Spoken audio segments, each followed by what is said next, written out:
এসে বুঝলাম যে অংশুদের ওটা প্ল্যান ছিল। আমি তোমায় কিছু বলতে বলেছি তিয়াস। তিয়াস, আমি আজ পর্যন্ত তোমাকে কোনোদিন কোনো কৈফিয়ত চাইনি, আজও চাইবো না। হ্যাঁ আঙ্কেল, আমরাই নয়নকে এ বাড়িতে আনতে এই সবটা প্ল্যান করেছিলাম। আরাধ্যা পড়ে যাওয়ার নাটক করে ইচ্ছে করে এই বাড়িতে এনেছিল নয়নকে। হ্যাঁ, যাতে নয়ন টুবান মামু আর রমিকে রাখি পরাতে পারে।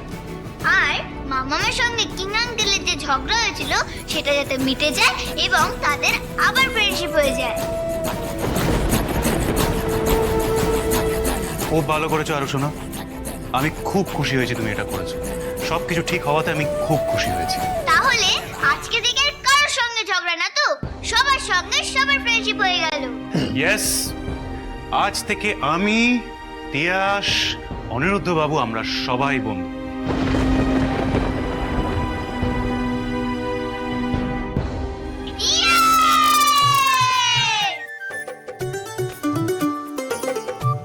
আচ্ছা, এবার তাহলে এই বন্ধুত্ব আর আনন্দে মিষ্টি মুখ করা হোক। হ্যাঁ, হোক হোক। মিষ্টি ব্রত তাড়াতাড়ি সিমি চলো। এই নিয়ে নিয়ে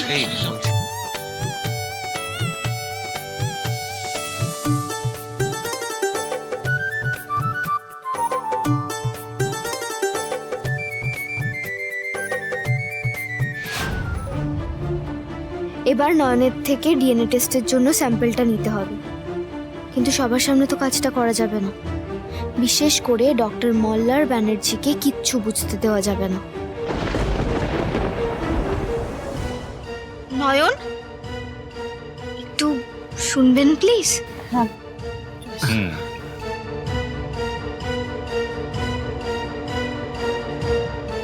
নয়ন, আসলে আমার ওড়না লাগানো সেফটি পিনটা না খুলে গেছে। নয়ন, কি হলো? আপনার শরীর ঠিক আছে তো? হ্যাঁ, ওই আর কি, মানে আজকাল না সবসময় কেমন একটা ঘুম পায়, একটা ঝিমুনি কাজ করে, আর ড্রাউজি ফিল হয়। নাইট মেয়ার তো দূর, মানে এত গভীর ঘুমে থাকি, অনেক দেরি হয় উঠতে ঘুম থেকে। হুট করে এটা কি করে সম্ভব জানতে হবে। তুমি কি একটা বলছিলে? ওই যে সেফটি পিনটা ওড়নার খুলে গেছে, একটু লাগিয়ে দিন।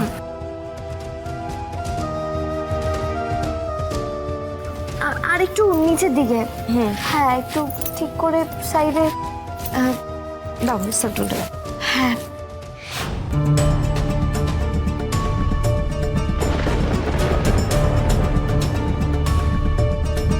দাও। হ্যাঁ,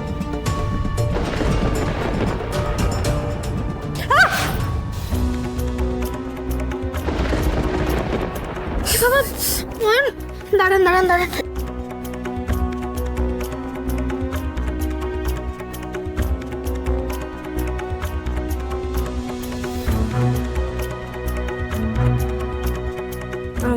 ঠিক আছে, এমন কিছু রাখিনি, জাস্ট একটু আমাকে তুলোটা তো ফেলে দিন। না, আপনি কেন ফেলবেন? আমি আছি তো, আমি ফেলে দেবো। Thank you. অ্যাকসেপ্ট।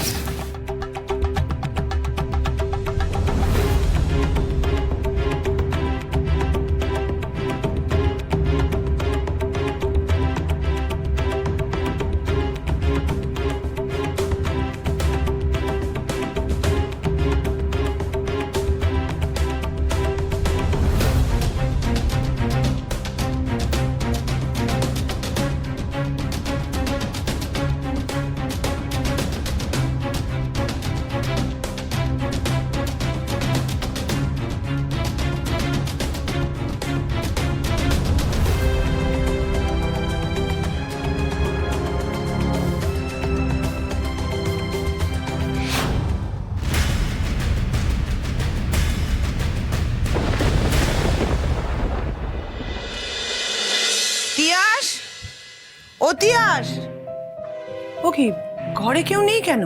এই কুকু, তিয়াস কোথায় রে? হ্যাঁ, ফোন কর এক্ষুনি তিয়াসকে ফোন কর। মা, এ কি তোরা সবাই মিলে কোথায় গেছিলিস রে? আমরা অনিরুদ্ধর বাড়ি থেকে ফিরছি মা।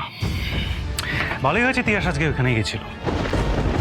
সবার দিনটা খুব সুন্দর কেটেছে। ও প্রমিত আর টুবানকে রাখিও পড়েছে, দুটো নতুন ভাই পেয়েছে ও। আরো চলো, ফ্রেশ হবে, চলো। কাকিমা, আমি খাবারগুলো গরম করতে গেলাম।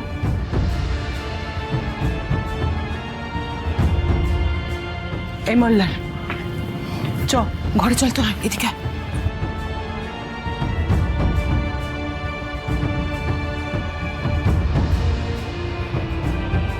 এই মল্লার, তিয়াসে তো ওই বাড়ি যাওয়া কিছুতেই আটকানো যাচ্ছে না। কিন্তু আমাদের আটকাতে হবে মা, কারণ কেউ একজন আছে ওই বাড়িতে যে চায় না যে তিয়াস ওইখানে আরোহী হয়ে ফেরুক। কেউ একজন আছে ওই বাড়িতে যে তিয়াসের ক্ষতি চায়। তুমি জানো মা, আজকে একজন সরাসরি কথা আমায় ফোন করে বলেছে, কিন্তু আমি কিভাবে ওদের প্রোটেক্ট করবো? হ্যাঁ, কিভাবে আটকাবো ওদের?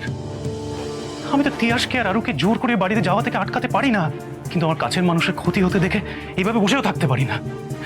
মা, আমি ভেবেছিলাম যে অনিরুদ্ধর সাথে ঝামেলা হলে তিয়াস আর আরু দুজনে নিজেই যাওয়া বন্ধ করে দেবে, কিন্তু দেখছি উল্টো হয়ে গেছে। আজকে ওখানে গিয়ে দেখলাম যে ওদের মধ্যে বন্ধুত্ব হয়ে গিয়ে সব সমস্যার সমাধান হয়ে গেছে।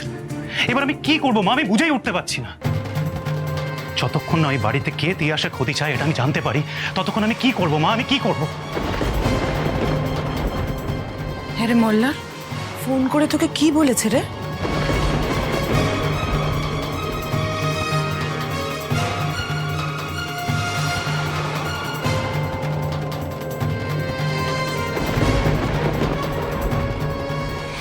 যা করার আমাদের কিন্তু খুব তাড়াতাড়ি করতে হবে। হ্যাঁ, স্যাম্পলটা আজকের মধ্যে দিতে পারলে 2-4 দিনের মধ্যে আমরা রিপোর্টটা পেয়ে যাব।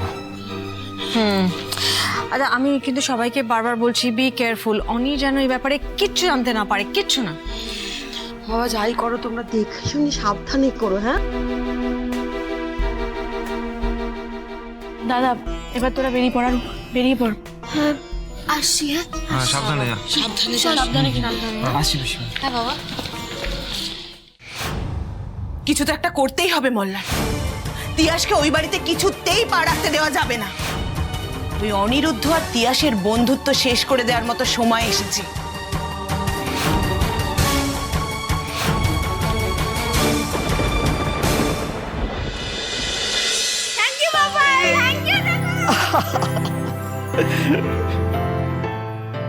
আজ বুঝলাম বৃথায় আমি তিয়াসের সাথে সম্পর্কটা খারাপ করছিলাম। সবটা ভালো থাকলেই তো সবাই খুশি থাকবে। চলো চলো চলো চলো, এবার ঘুমানোর সময় হয়ে গেছে, ঘুমোতে হবে তো। চলো চলো চলো, উপরে চলো চলো চলো চলো, আস্তে আস্তে আস্তে চলো। এই তো নয়নের কিছু একটা হয়েছে জানো, না হলে এত বছরের ট্রমা এভাবে হুট করে বন্ধ হয়ে যাবে না। না, এটা তো হতে পারে না, কারণ শালিনী আন্টির ট্রিটমেন্টও তো বন্ধ। আমার না ভীষণ মনে হচ্ছে যে ওই বাড়িতে না কিছু একটা ঠিক করছে। কিন্তু আমরা সেটা আটকাবো কি করে? পাপাইয়ের ফোন না কোথায় বাজছে? আরে ওই তো ওইখানে।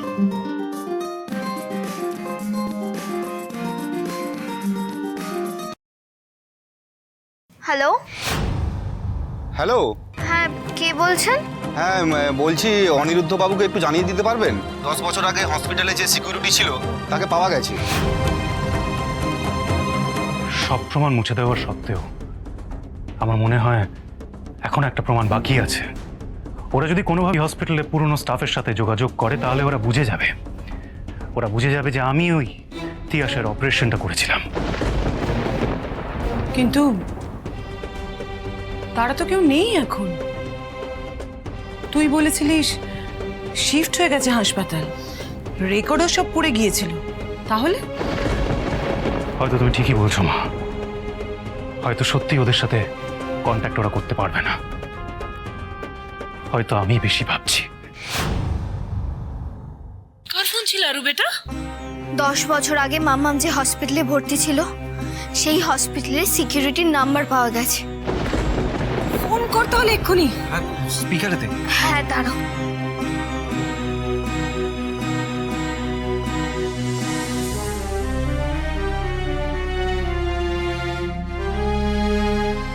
হ্যালো, হ্যালো, আপনি 10 বছর আগে চণ্ডীতলা হসপিটালে কাজ করতেন তো? আসলে ওখানে আগুন লেগে যাওয়ার সময় কিছু ইনফরমেশন দরকার ছিল আমাদের। আপনারা যা জানতে চাইছেন ম্যাডাম, সেটা আমি বলতে পারবো না, কারণ কোন ডাক্তার কাকে চিকিৎসা করছে এটা তো আমার পক্ষে বলা সম্ভব না। আচ্ছা শুনুন, ওই দিনকে না হসপিটালে ধর্মঘট ছিল, কোনো ডাক্তার ছিলেন না, শুধুমাত্র একজন ডাক্তার ছিলেন।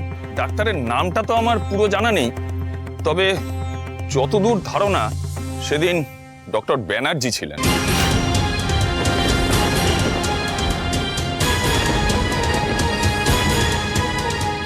আপনারা যা জানতে চাইছেন ম্যাডাম, সেটা আমি বলতে পারবো না, কারণ কোন ডাক্তার কাকে চিকিৎসা করছে এটা তো আমার পক্ষে বলা সম্ভব না।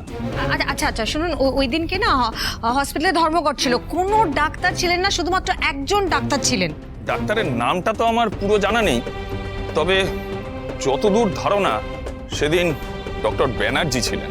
কি বললেন আপনি? ডক্টর ব্যানার্জি মানে পুরো নাম ডক্টর মল্লার ব্যানার্জি, তাই তো? নামটা আমার ঠিক মনে নেই ম্যাডাম, তবে পদবি এটাই ছিল, এটা আমি নিশ্চিত বলতে পারি। বিপিন, তুমি দেখেছো উনি বলছেন ডক্টর ব্যানার্জি, আর মল্লার আঙ্কেলের পুরো নামই তো তাই গো, ডক্টর মল্লার ব্যানার্জি। সব মিলে যাচ্ছে বিপিন, সব মিলে যাচ্ছে। वाहेगुरु जो करता है अच्छे के लिए करता है। এবার আমরা সবটা বুঝতে পারছি বিপিন, আমরা ঠিকই ধরেছিলাম, ওটাই তো আমার মাম্মা। আচ্ছা আমি একটা কথা বলছি কি, শোনো আমার কথা শোনো, একটু শান্ত, we have to keep patience. হ্যাঁ, আমি কথা বলি। হ্যালো, আচ্ছা ভাই, ওই যে আপনি ডক্টর ব্যানার্জির কথা বলছেন, বলছে তার নাম কখনো তো শুনেছেন, মানে ডাক্তারবাবু নামটা একটু মনে করে হয়তো শুনেছেন কখনো, বা ওনার ঠিকানা, উনি কোথায় থাকেন, যদি কিছু মনে পড়ে একটু প্লিজ জানাবেন, খুব উপকার হবে তাহলে ভাই, প্লিজ একটু। না না ম্যাডাম, আসলে সেদিনকে ওই আগুন লাগার ঘটনার পর অনেককে কাজ থেকে বের করে দেওয়া হয়, অনেকে স্ব ইচ্ছায় বেরিয়ে যায়, আর পুরনো কারোর সঙ্গে আমার কোনো যোগাযোগও নেই, তাই আমি কিছু বলতে পারবো না ম্যাডাম, আমায় ক্ষমা করবেন। না না না না, ইটস ওকে, ঠিক আছে ভাই, যা যা উপকার আপনি করেছেন, যতটুকু বলেছেন সেটাই আমাদের জন্য অনেক। Thank you very much. আমি রাখি তাহলে। হ্যাঁ, সব সূত্র মিলে যাচ্ছে ডার্লিং দাদু, দেখেছো তো, সব সূত্র মিলে যাচ্ছে। এবার আমরা প্রুফ করেই ছাড়বো। একদমই তাই। এখন শুধু ওই ডিএনএ টেস্টের রিপোর্টটা আমার হাতে আসার অপেক্ষা। তুই দেখিস আমরা প্রমাণ করেই ছাড়বো ওই আরোহী, তাহলেই আর কোনো চিন্তা থাকবে না। কিন্তু আরও সেই সঙ্গে আমাদের না একবার ওই বাড়িতে গিয়ে চেক করতে হবে যে দিদি আর হঠাৎ করে ঘুম পাওয়া, ড্রাউজিনেসটা কেন হচ্ছে, আর হঠাৎ করেই পুরনো সমস্ত ঘটনার ফ্ল্যাশ দেখা, সমস্ত ট্রমা, সমস্ত দুঃস্বপ্ন কিভাবে চলে যেতে পারে। তার মানে এই মল্লার বাবুই সবকিছু করছে। আমার দিদিকে বাঁচান ডক্টর, এভাবে একটা পরিবারকে ভেসে যেতে দেবেন না ডক্টর। আমি আপনার কাছে ভিক্ষা চাইছি ডক্টর, প্লিজ আমার দিদিকে বাঁচান ডক্টর।